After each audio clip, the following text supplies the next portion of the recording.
కుమ్మెర మల్లన్న స్వామి జాతర ఘటన నేపథ్యంలో BRS working president KTR Nagar Kurnool జిల్లాకు బయలుదేరారు. కాంగ్రెస్ నాయకుల కుల వివక్షతో కూడిన దాడిలో ప్రాణాలు కోల్పోయిన పాప కుటుంబాన్ని కేటీఆర్ పరామర్శించబోతున్నారు.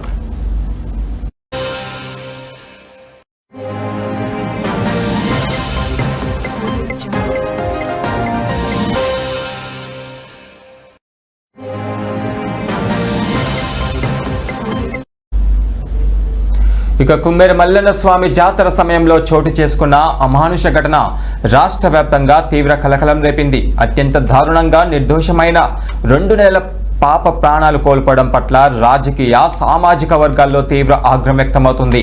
ఈ ఘటన వెనుక కుల వివక్ష కోణం ఉందన్న ఆరోపణ కూడా మరింత తీవ్రతను సంతరించుకున్నాయి.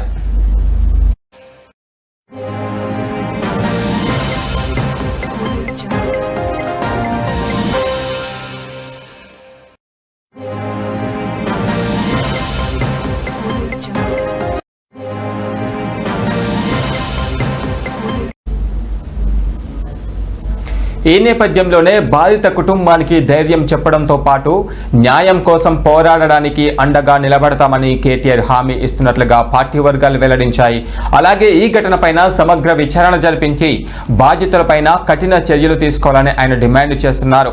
అయితే రాష్ట్రంలో ఇలాంటి అవమాననీయ ఘటనలు పునరావృతం కాకుండా చూడాల్సిన బాధ్యత ప్రభుత్వంపై ఉందని, కుల వివక్షకు తావులేని సమాజం కోసం అందరూ ఏకమవ్వాల్సిన అవసరం ఉందని బీఆర్ఎస్ నేతలు వ్యాఖ్యానిస్తున్నారు.